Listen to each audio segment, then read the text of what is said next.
تاريخ الهنود الأمريكيين المعروفين أيضاً باسم الأمريكيين الأصليين هو نسيج متشابك من التراث الثقافي الغني والصمود والتغييرات العميقة.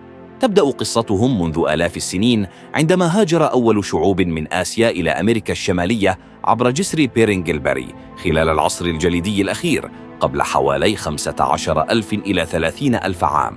تكيف هؤلاء السكان الأوائل المعروفين باسم الهنود الباليويين مع بيئاتهم الجديدة، وطوروا ثقافات ومجتمعات متنوعة بينما انتشروا عبر القارة. مع نهاية العصر الجليدي ودفء المناخ، تطور الهنود الباليويون إلى ثقافات العصور القديمة التي استمرت من حوالي 8,000 إلى 2,000 عام مضت. شهدت هذه الثقافات تطورات كبيرة في صناعة الأدوات وتقنيات الصيد والجمع، كما بدأوا في تجربة الزراعة، مما أدى إلى مجتمعات أكثر استقراراً. أدى ترويض النباتات مثل الذرة والفاصوليا والقرع إلى بداية الثورة الزراعية التي ستؤدي لاحقاً إلى ظهور مجتمعات وحضارات معقدة. إحدى أبرز الحضارات المبكرة كانت ثقافة المسيسيبيين التي ازدهرت بين 800 و1600 ميلادياً في جنوب شرق الولايات المتحدة. اشتهروا بأكوامهم الترابية الكبيرة، وأقام المسيسيبيون شبكات تجارة واسعة وأنظمة سياسية متقدمة. كانت كاهوكيا بالقرب من سانت لويس الحالية واحدة من أكبر وأهم المراكز الحضرية لهذه الثقافة.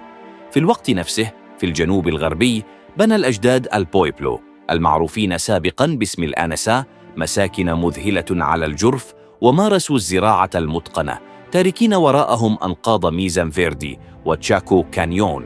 وصل الأوروبيين في أواخر القرن الخامس عشر كان نقطة تحول هامة لمجتمعات الهنود الأمريكيين. بدأ هبوط كريستوفر كولومبوس في عام 1492 عصراً من الاستكشاف والاستعمار والاستغلال. جلب المستوطنون الأوروبيون معهم أمراضاً مثل الجدري والحصبة والإنفلونزا التي دمرت السكان الأصليين الذين لم تكن لديهم مناعة ضد هذه الأمراض. كان انخفاض السكان كارثياً، حيث تشير بعض التقديرات إلى أن ما يصل إلى 90% من سكان الهنود الأمريكيين هلكوا بسبب الأمراض والصراعات اللاحقة. ومع تأسيس القوى الأوروبية للمستعمرات، بدأت بالتعدي على أراضي الهنود الأمريكيين، مما أدى إلى سلسلة من الصراعات والتشريد. سعى الإسبان والفرنسيون والهولنديون والإنجليز إلى السيطرة على مناطق مختلفة، مستغلين في كثير من الأحيان التنافسات القائمة بين قبائل الهنود الأمريكيين.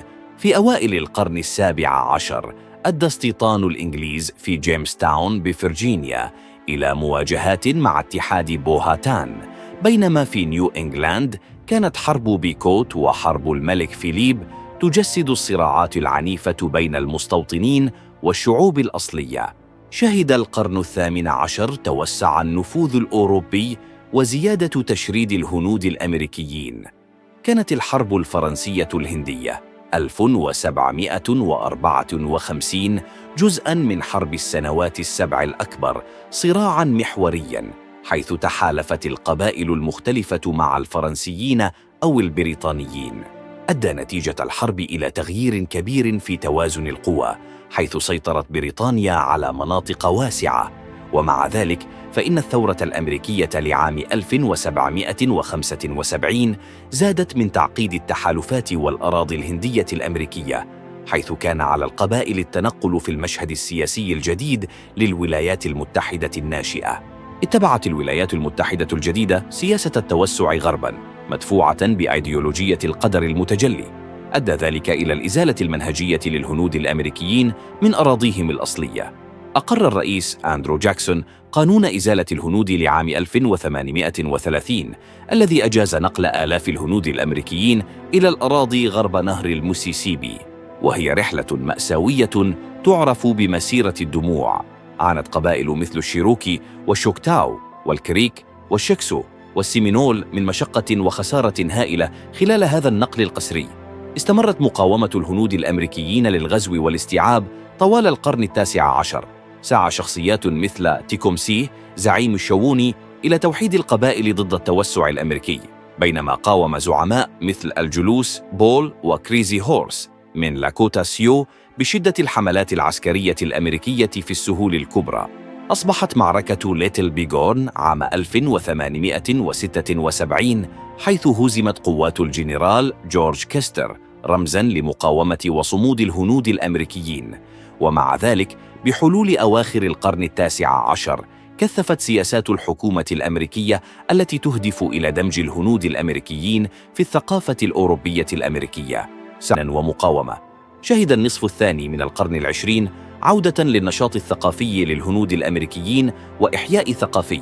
أصبحت حركة الأمريكيين الهنود AIM التي تأسست عام 1968 قوة قوية تدافع عن حقوق الهنود الأمريكيين والسيادة والعدالة.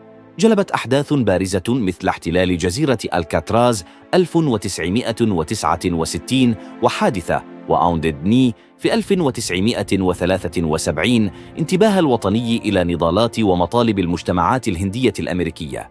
في العقود الأخيرة كان هناك اعتراف متزايد بحقوق الهنود الأمريكيين ودفع لحماية وإحياء الثقافات الأصلية. اكتسبت الأمم القبلية سيطرة أكبر على أراضيها ومواردها، وأكدت الانتصارات القانونية سيادتها في جوانب مختلفة من الحكم والممارسة الثقافية. اكتسبت المبادرات لحماية المواقع المقدسة واللغات والتقاليد زخماً بدعم من كل من الحلفاء الأصليين وغير الأصليين. على الرغم من هذه التقدمات، تستمر المجتمعات الهندية الأمريكية في مواجهة تحديات كبيرة، بما في ذلك الفجوات الاقتصادية والقضايا الصحية والنضال المستمر من أجل حقوق الأرض والموارد.